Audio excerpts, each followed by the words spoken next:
Hello students, तो कैसे हैं आप सब। आज मैं आपको पढ़ाने जा रहा हूँ 10th केमिस्ट्री का वो चैप्टर जो कि काफ़ी आसान है और इससे बहुत सारे क्वेश्चन आते हैं।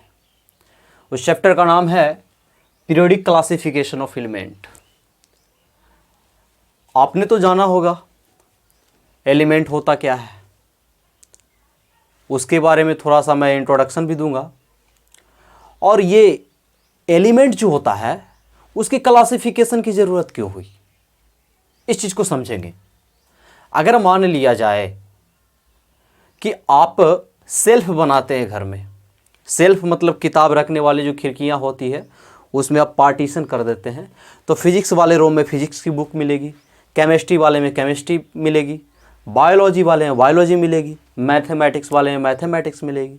इससे क्या होता है आपको कि अगर आपको मैथमेटिक्स का बुक निकालना है तो मैथमेटिक्स वाले सेल्फ में जाएंगे, आसानी से मिल जाएगा।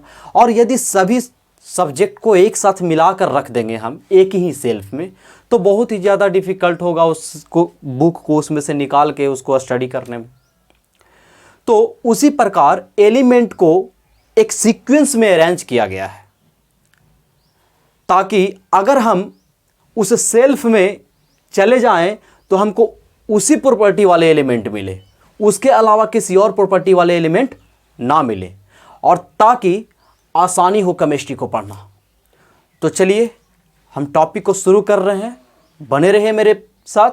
और आपको वीडियो अच्छा लगे तो लाइक और शेयर ज़रूर कीजिएगा ताकि और भी वीडियोज़ मैं आपके लिए बनाता रहूं, ठीक है। तो चलिए समझते हैं पीरियोडिक क्लासिफिकेशन ऑफ एलिमेंट, जिसे हम लोग बोलते हैं तत्वों का आवर्ती वर्गीकरण। तत्वों का आवर्ती वर्गीकरण। तो आपको पता होना चाहिए एलिमेंट जो है अभी के हिसाब से देखा जाए तो एलिमेंट को 3 पार्ट में क्लासिफाई किया गया है।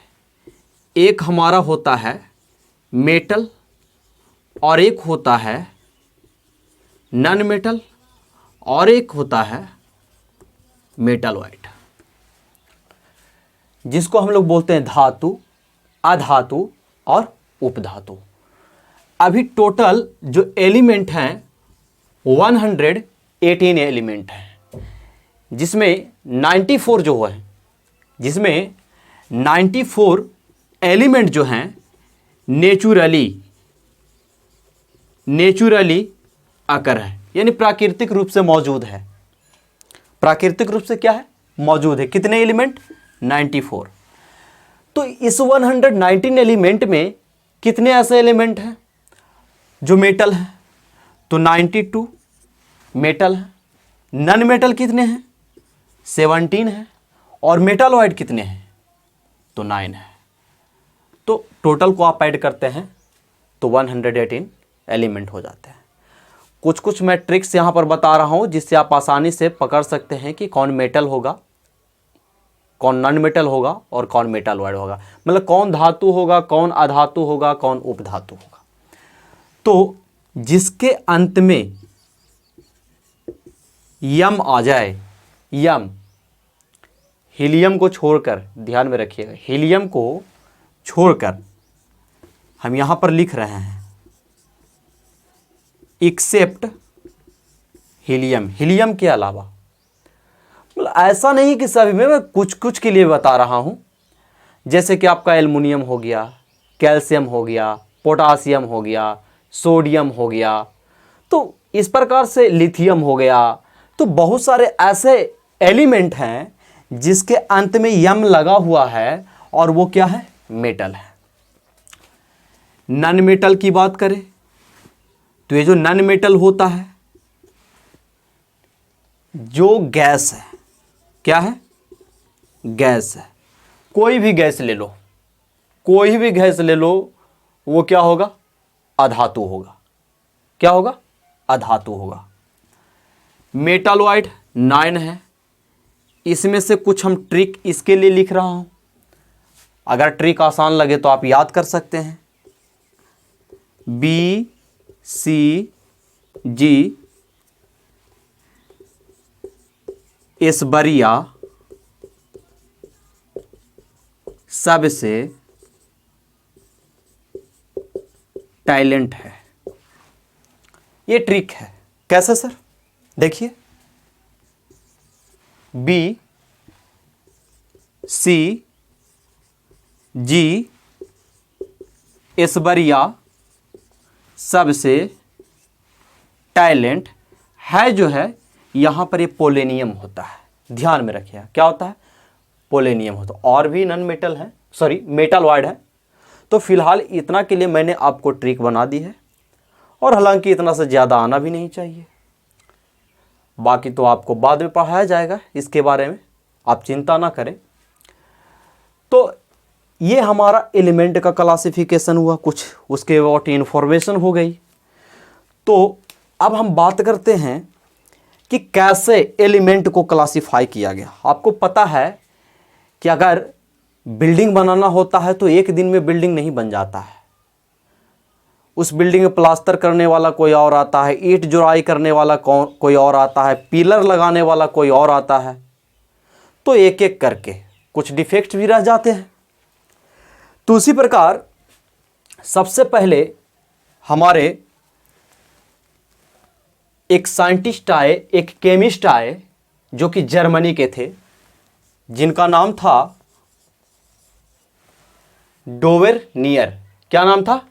डोवेरनियर। लोग इसको डेवोनाइयर भी बोल देते हैं, हिंदी में लोग इसे डेवोनाइयर भी बोल देते हैं, आप कंफ्यूज नहीं होइएगा। डोवेरनियर। उसके बाद हमारे आए न्यूलैंड्स साहब आए। उसके बाद आए मेंडलिव्स। कौन आए? मेंडलिव्स।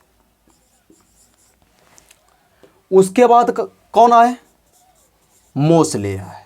मैं एक एक करके सबकी बात करूंगा। ये डेवेराइनर साहब जो थे, इनके टाइम में ना, इनके टाइम में 33 एलिमेंट नोन था। जिस समय इन्होंने क्लासिफिकेशन किया था एलिमेंट का, उस समय 33 एलिमेंट नोन था। न्यूलैंड्स के टाइम में कितना था? 56 एलिमेंट था, 56 तत्व थे। और मेंडलीव के समय में कितना था? 63 था। ये जो हैं मोसले बाबा, जिनकी आज हम एलिमेंट की क्लासिफिकेशन के पीरियोडिक टेबल पढ़ते हैं, वो किनकी देन है? मोसले की देन है। ये हमारे डेवोराइनर साहब कब इन्होंने खोजा था? 1817। कब? 1817। न्यूलैंड्स बाबा 1864। मेंडलीव साहब 1869। और हमारे मोसले साहब 1913। समझ रहे बात को? जब हम इन सभी की बात करूं,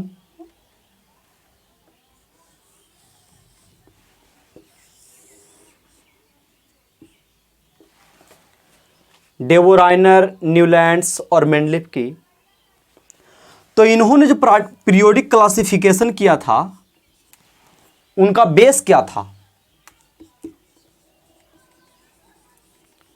इंक्रीजिंग एटॉमिक मासेस। कहीं कहीं आपको वेट भी देखे तो डरने वाली बात नहीं है, ठीक है। और फिजिक्स में आपको तो मास और वेट के बीच डिफरेंस पता ही है। तो जनरली हम लोग वेट ही मेजर करते हैं, मास तो मेजर करते नहीं। तो डेवोराइनर, न्यूलैंड्स और मेंडलीव, ये जो तीनों थे, इंक्रीजिंग एटॉमिक मास के बेस पे एलिमेंट का क्लासिफिकेशन किए। मतलब कि परमाणु द्रव्यमान के बढ़ते क्रम में। लेकिन आपको पता होना चाहिए, इतिहास वही रास्ता है जो सबसे अलग रास्ते पे चलता है। इतिहास वही रास्ता है जो सबसे अलग रास्ते पे चलता है। तो हमारे मोसले साहब जो थे ना, ये अलग रास्ता अपना है। इन्होंने कहा भैया तुम लोग ने तो इंक्रीजिंग एटॉमिक मास पर तो अपना ही किया है, हम ऐसे नहीं चलने वाले हैं, हम चलेंगे इंक्रीजिंग एटॉमिक नंबर के बेसिस पे। इन्होंने जो क्लासिफिकेशन किया जिसे आज हम स्टडी करते हैं, वो इंक्रीजिंग एटॉमिक नंबर यानी कि परमाणु संख्या के बढ़ते क्रम में अरेंज किया टोटल एलिमेंट को, और जिसे आज हम father of modern periodic table कहते हैं। मोसले को हम क्या कहते हैं? Father of modern periodic table. वो सबके मौसा थे मोसले, सबके मौसा थे मोसले। आधुनिक आवर्त सारणी का जन्मदाता किन्हें कहा जाता है? मोसले को कहा जाता है। डेवो राइनर साहब ने क्या दिया भैया? तो इन्होंने दिया ट्राइड्स लॉ, ट्रेड्स लॉ भी कहे, कोई दिक्कत नहीं। ट्राइड्स लॉ, ट्राई का मतलब तो आपको पता है, 3 होता है। तो उन्होंने उस समय तक नॉन एलिमेंट जितना था उसमें से 3-3 करके एलिमेंट को अरेंज किया। न्यूलैंड साहब ने कौन सा लॉ दिया? ऑक्टेव लॉ, जिसको हम लोग अष्टक नियम के नाम से जानते हैं। ट्राइड्स को हम लोग त्रिक नियम कहते हैं और ऑक्टेव को अष्टक नियम कहते हैं। तो अष्टक नियम का प्रतिपादन किसने किया? न्यूलैंड्स। यानी who gave the Octave law? Newlands. Mendeleev साहब ने एक नई दिशा दी, एक नया डायरेक्शन दिया एलिमेंट के क्लासिफिकेशन को। समझ रहे हैं? तो एक एक करके सबकी हम जिक्र करेंगे।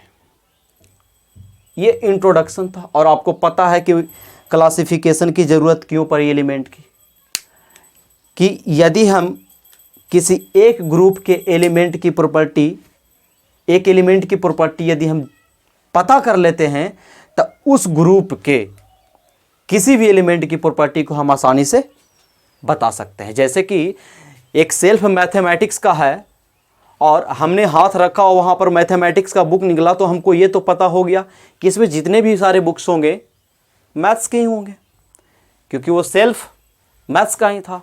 फिजिक्स वाले में हाथ डालेंगे तो फिजिक्स दिखेगा, उसमें सारे बुक किस चीज़ के होंगे? फिजिक्स के ही होंगे।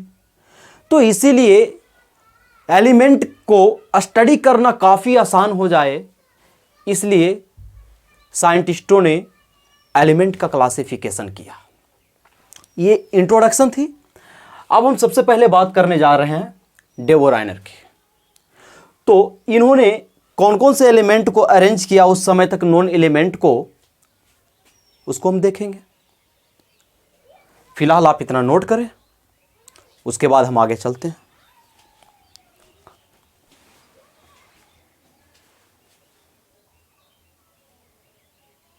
तो अब हम बात करने जा रहे हैं डेवो राइनर ट्राइड्स के बारे में। समझ रहे बात को? तो ये डेवो राइनर जो थे ना, वो जर्मन केमिस्ट थे। जर्मन केमिस्ट थे। जर्मन केमिस्ट मतलब जर्मनी के साइंटिस्ट थे ही, और केमिस्ट्री जो केमिस्ट्री के बारे में जो स्टडी करता है उसको केमिस्ट बोला जाता है। समझ रहे बात को? ये ट्राइड्स का जो फॉर्मेशन किए थे वो कहे कौची 3-3 एलिमेंट के अरेंज करना है, और 3-3 एलिमेंट के जो अरेंज करना है ना, वो इंक्रीजिंग एटॉमिक मास के बेसिस पे, मतलब परमाणु संख्या के बढ़ते क्रम में जब हम सजाते हैं, इसलिए इसका नाम हो गया डेवो राइनर ट्राइड्स, यानी कि group of 3 element where arranged, यानी 3-3 करके एलिमेंट को अरेंज किया। समझ रहे बात को? ये एक पहला साइंटिस्ट थे, यानी कि ये पहला साइंटिस्ट थे जो एटॉमिक मास और प्रॉपर्टी को रिलेट किया।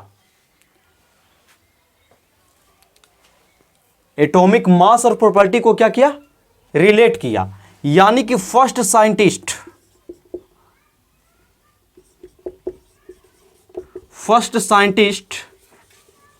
Who gave the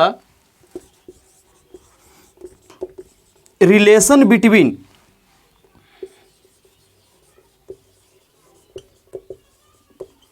properties of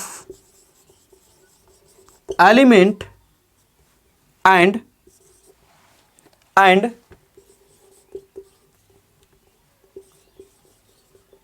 atomic mass। समझ रहे हैं? पहला साइंटिस्ट थे जिसने परमाणु द्रव्यमान और केमिकल प्रॉपर्टी, तत्व का जो होता है, उसके बीच रिलेशन दिया।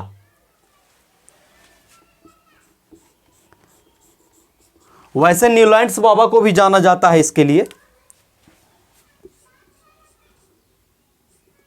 मेन रूप से न्यूलैंड्स ही रिलेशन दिए थे, लेकिन इनके बेस को मानकर डेवोराइनर के क्लासिफिकेशन को बेस माना न्यूलैंड्स ने, और इंक्रीजिंग एटॉमिक मास और केमिकल प्रॉपर्टी के बीच रिलेशन दिया। सबसे पहले किसने? न्यूलैंड्स ने। मेनली किसने दिया? न्यूलैंड्स ने दिया। तो इन्होंने कौन कौन से ऐसे ग्रुप को लिया? उस समय तो मैंने बताया आपको कि डेवोराइनर ने 33 एलिमेंट, जिस समय डेवोराइनर ने क्लासिफिकेशन किया था उस समय 33 एलिमेंट की खोज हो चुकी थी, डिस्कवरी हो चुका था। तो एक एक करके बात करेंगे। उन्होंने 3 ट्राइड्स का फॉर्मेशन किया, है ना। यानी कह सकते हैं देयर वेयर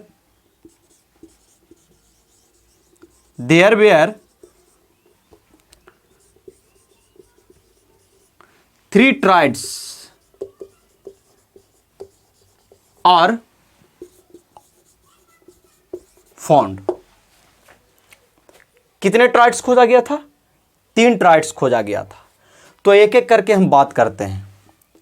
और ये भी बोले थे ना कि अगर हम इंक्रीजिंग एटॉमिक मास के बेसिस पे एलिमेंट को अरेंज करेंगे तो फर्स्ट और लास्ट का मीन जो होगा ना, वो बीच वाले के इक्वल होगा। यानी कि the mean of first and last element of an element is equal to the middle.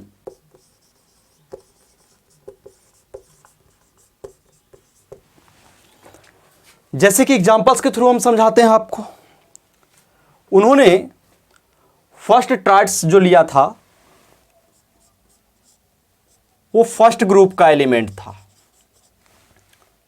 कौन से ग्रुप का था? फर्स्ट ग्रुप का था, जिसको हम लोग एल्कली मेटल के नाम से जानते हैं। कौन से मेटल के नाम से जानते हैं? एल्कली मेटल, क्षारीय धातु। हिंदी में इसको क्या कहते हैं? क्षारीय धातु कहते हैं। तो सर ये एल्कली क्या होता है? एल्कली क्षार होता है, लेकिन एल्कली उस क्षार को कहते हैं जो वाटर में सोलूबल होता है। यानी कि कह सकते हैं वाटर सोलूबल बेस। यानी वो क्षार जो पानी में घुलनशील होता है उसको हम लोग एल्कली बोलते हैं। तो उसमें सबसे पहले इन्होंने लिया, ध्यान रखिएगा इस ट्राइड्स को, लिथियम,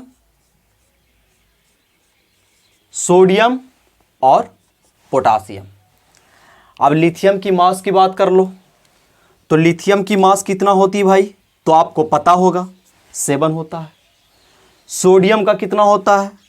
23 होता है और पोटासियम का कितना होता है 39 होता है।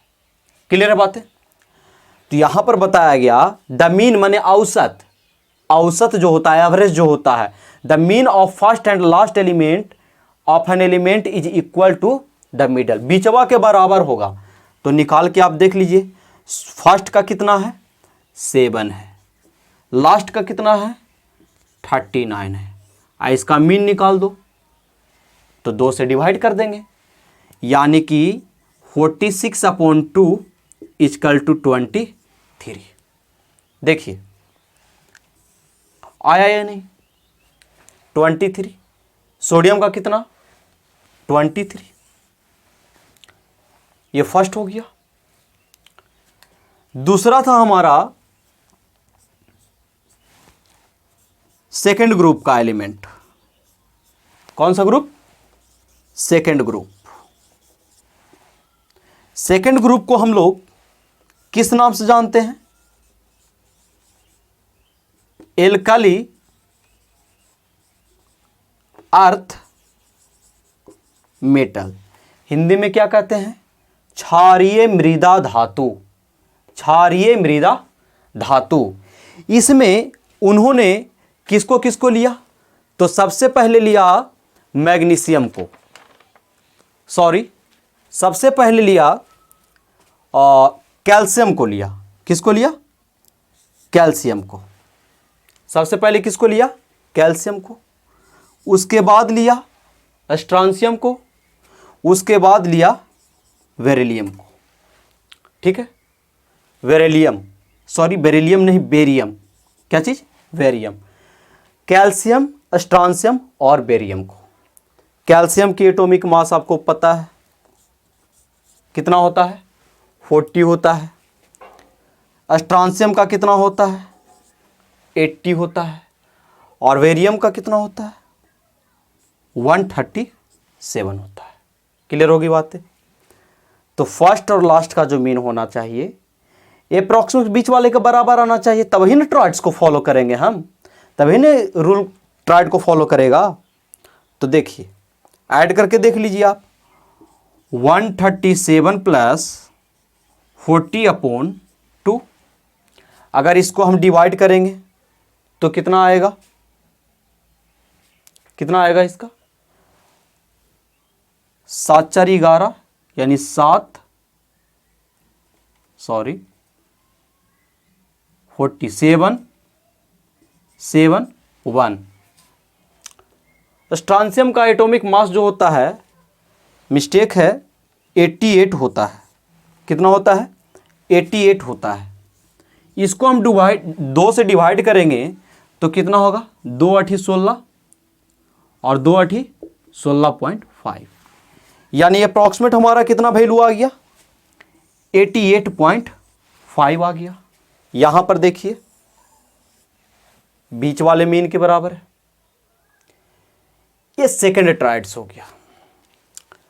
अब इनका जो तीसरा ट्राइड्स जो था वो 17 ग्रुप का था।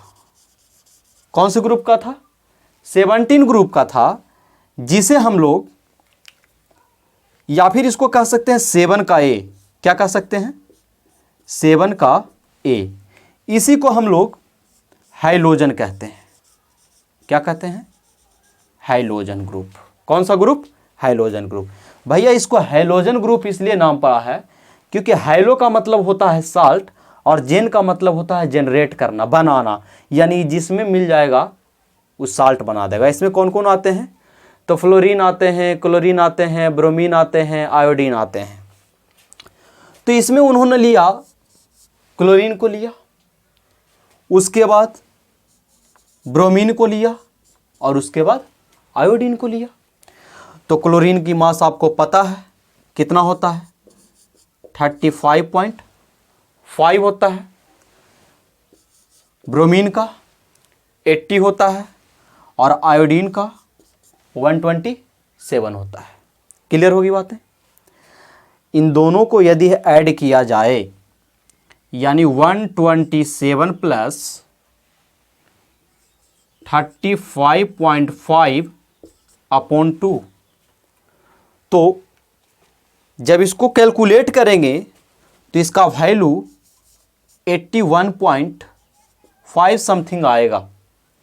तो यहाँ पर देखिए ये 81.5 है और यहाँ पर जो बीच वाला का है वो कितना है, 80 है। ये लगभग इसके बराबर है। तो इस प्रकार से डेवोराइनर ने 3 ट्राइड्स का फॉर्मेशन किया। पहला कौन था, एल्काली मेटल का, दूसरा एल्काली अर्थ मेटल का और तीसरा हाइड्रोजन का था। यहाँ पर अगर हम क्लोरीन की प्रॉपर्टी जान लें तो ब्रोमीन आयोडीन भी पता होगा। क्यों? क्योंकि क्लोरीन जो होता है हाइड्रोजन बनाएगा, मतलब साल्ट बनाएगा, जैसे NaCl ले लीजिए, नमक बना देगा। ब्रोमीन भी जिसमें जाएगा नमक बनाएगा, आयोडीन भी जिसमें जाएगा नमक बनाएगा। ये सभी एलिमेंट 17 ग्रुप के हैं। इसकी वैलेंसी कितनी है? सभी की वैलेंसी 1 है। इसकी वैलेंस इलेक्ट्रॉन, वैलेंसी का मतलब संयोजकता, और इसमें वैलेंस इलेक्ट्रॉन कहने का मतलब संयोजी इलेक्ट्रॉन कितने हैं? तो 1 है। समझ रहे बात को? यहाँ पर कैल्शियम के देख लीजिए, इसका भी वैलेंसी दूँ, संयोजकता दूँ, इसका भी संयोजकता दूँ, इसका भी संयोजकता दूँ, इसमें भी संयोजी इलेक्ट्रॉन 2, इसमें भी 2, इसमें भी 2। लिथियम, सोडियम और पोटासियम को देख लो, इन सभी में इसकी वैलेंसी 1, इसकी वैलेंसी 1, इसकी वैलेंसी 1। ठीक है। यहाँ पर अगर हम फ्लोरीन लेते हैं, अगर आप पीरियोडिक टेबल को गौर से देखें तो सबसे पहले फ्लोरीन आता है। तब फ्लोरीन को लेंगे और फिर उसके बाद इन तीनों को यदि, यानी कि यहाँ पर हम फ्लोरीन ले लेते हैं और इसकी मास को रखेंगे और इन तीनों का निकालेंगे तो 35.5 नहीं आएगा। इसलिए फ्लोरीन को नहीं लेंगे हम, ये ट्राइड का फॉर्मेशन नहीं करेगा। समझ रहे बात को? तो इन्होंने फर्स्ट अटेम्प्ट किया था, एक कोशिश की थी क्लासिफिकेशन करने की एलिमेंट की, जो कि कुछ हद तक सक्सेस रहा। और आपको पता है कि पहली कोशिश जो होती है कहीं ना कहीं कुछ ना कुछ मिस्टेक रह ही जाता है। तो इनके भी कुछ डिमेरिट्स थे। डिमेरिट्स थे, क्या थे? अभी अभी आपने एक डिमेरिट्स देखा कि अगर वहीं हम फ्लोरीन से शुरू करते हैं तो ट्राइड्स को फॉलो नहीं करता है। दूसरी इनकी डिमेरिट्स क्या थी कि ओनली 3 ट्राइड्स वेर फॉर्म। उस इनके समय में 33 एलिमेंट नोन था, 33 गो डिस्कवर हो चुका था, लेकिन 33 एलिमेंट में 33 एलिमेंट्स में ओनली 3 ट्राइड्स आर फॉर्म्ड। सिर्फ और सिर्फ 3 ही ट्राइड का फॉर्मेशन कर पाए, इससे ज्यादा वो फॉर्म नहीं कर पाए। ये हमारा डेवोराइनर ट्राइड्स ला था। यानी कि आप कह सकते हैं कि when elements are arranged in the increasing atomic masses, then the mean of first and last element of an element is equal to the middle। Base क्या था इनका? तो इंक्रीजिंग एटॉमिक मासेस। क्लियर हो गई बातें? नोट करिए यहां तक। इसके बाद हम बात करेंगे न्यूलैंड्स बाबा की। ये बाबा जो थे इन्हीं को बेस माने और संगीत से उनको बहुत ज़्यादा प्रेम था, वो लव करते थे संगीत से। इसलिए उन्होंने दिमाग लगाया कि चलो संगीत से ही छेड़ दिया जाए तार को, ताकि एक केमिस्ट्री का जो एलिमेंट है उसका क्लासिफिकेशन हो जाए। तो फिलहाल आप इसको नोट करें, उसके बाद हम बात करते हैं न्यूलैंड्स की। ओके,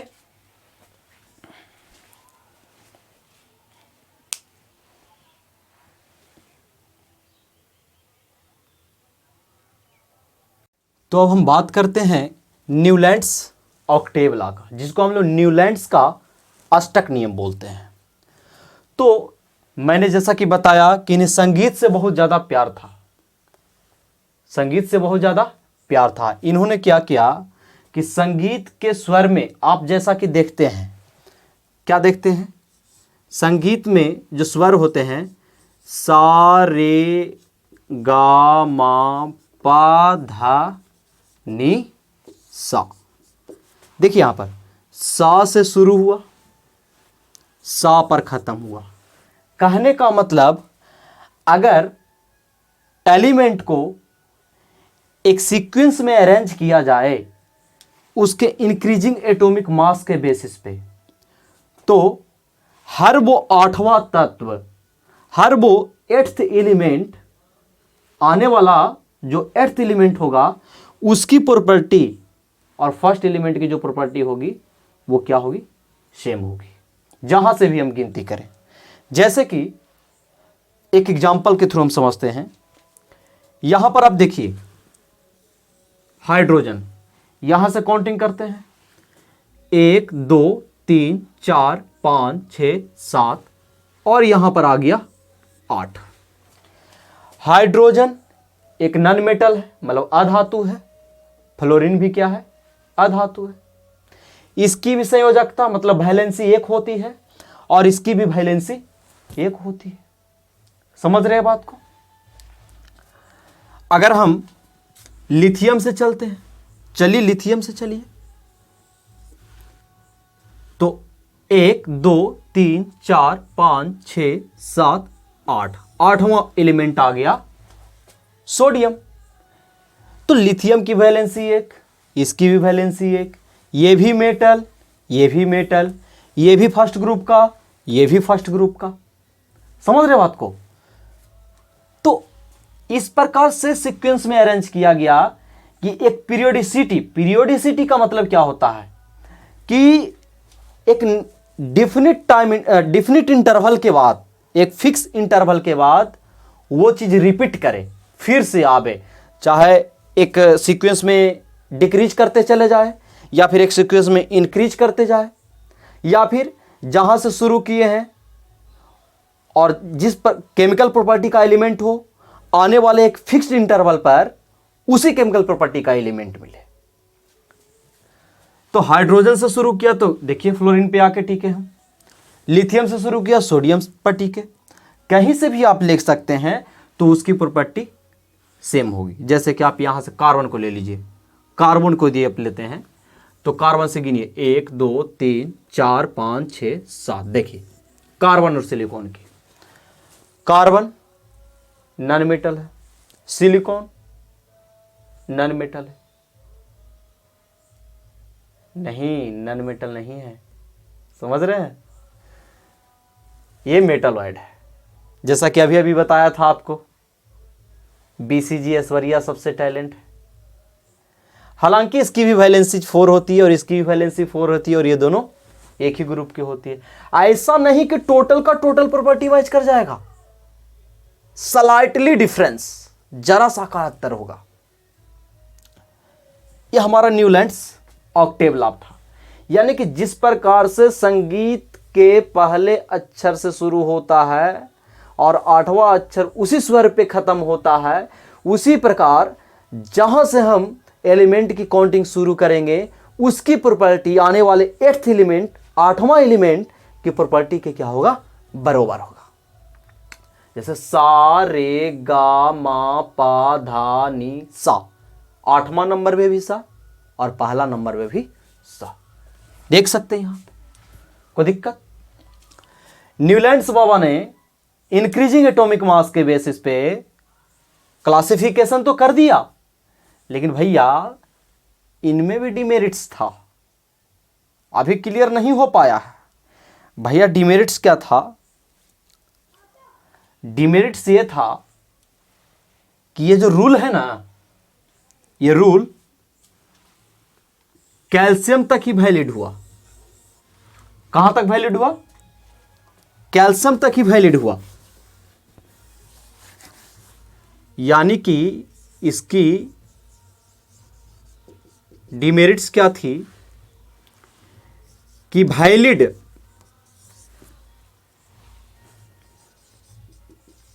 अप टू कैल्शियम तक ही वैलिड था, इसके बाद वो रूल वैलिड नहीं रहा। समझ रहे बात को? दूसरी बात ये थी कि यहां पर आप देखें तो ये कोबाल्ट है और ये निकेल है। कोबाल्ट और निकेल को एक ही स्लॉट में रख दिया गया है। कोबाल्ट के लिए अलग जगह होनी चाहिए। अब एक ही रूम में दो के घुसेड़ दीजिएगा तो मारे ना होगा, वही बात हो गया यहां पर। कोबाल्ट और निकेल जो है ना, इसको बेचारा को अलग करना चाहिए था, लेकिन न्यूलैंड्स बाबा का दिमाग काम ना किया कि मार हो जाएगा, लेकिन यहां तो मार हो गया। यानी कहने का मतलब यह हुआ कि दूसरा डिमेरिट था, cobalt and nickel are put together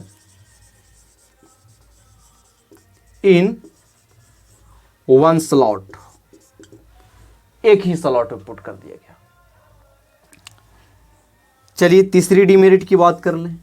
अच्छा एक चीज बताइए, यहां पर इस आयरन को आप देखिए तो आयरन तो मैग्नेटिक प्रॉपर्टी का सबस्टांस होता है, चुंबकीय गुण होता है इसमें। क्या ऑक्सीजन में होता है? नहीं होता है। ऐसे ही भैया नन मेटल है। सल्फर में होता है? नहीं होता है, नन मेटल है। लेकिन आयरन तो मैग्नेटिक प्रॉपर्टी का है। भैया ये आयरन का प्लेसमेंट कोबाल्ट और निकेल के साथ होना चाहिए, क्योंकि कोबाल्ट और निकेल मैग्नेटिक प्रॉपर्टी का है, चुंबकीय गुण इसमें होता है। लेकिन भैया देखिए ये दोनों लभर के ये जुदा कर दिए हैं। अब दो लभर के आप जुदा करिएगा तो भगवान तो आपको भाला करेगा, समझ रहे हैं। कोबाल्ट और निकेल को रखना चाहिए था आयरन के साथ, लेकिन आयरन को हटा दिया गया है, कोबाल्ट निकेल को अलग कर दिया गया है। यानी कि हम लोग कह सकते हैं, क्या कह सकते हैं कि iron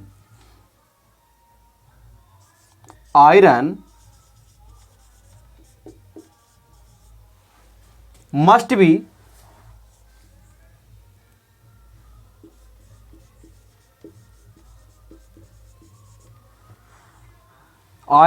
placed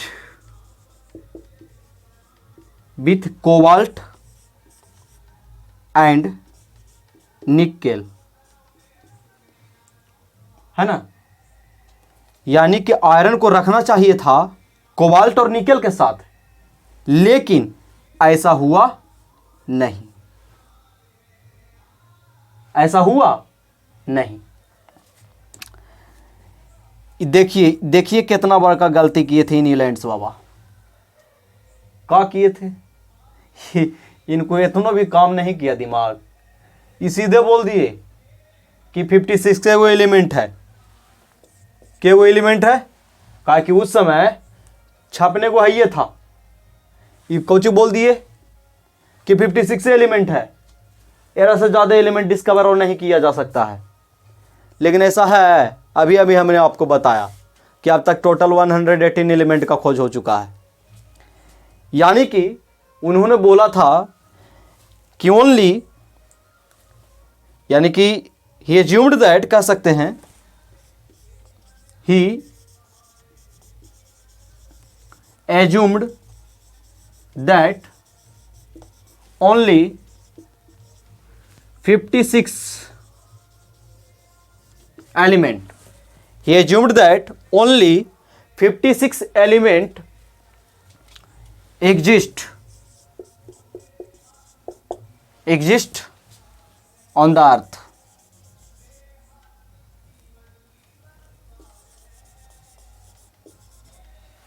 exist on the earth, समझ रहे हैं। एक और बात और, एलिमेंट है ये नहीं है अर्थ पर, एरा से ज्यादा इतने हैं। ये इनकी डिमेरिट्स थी। इनका बेस क्या था? इंक्रीजिंग एटॉमिक मास, जो कि पहले ही बता चुका हूं मैं। इंक्रीजिंग एटॉमिक मास, समझ गए बात को। ये हमारे न्यूलैंड्स बाबा की कहानी थी, कैसे कैसे बेचारा एक घींच तीर के क्लासिफिकेशन किए। इसके नेक्स्ट वीडियो में हम बात करेंगे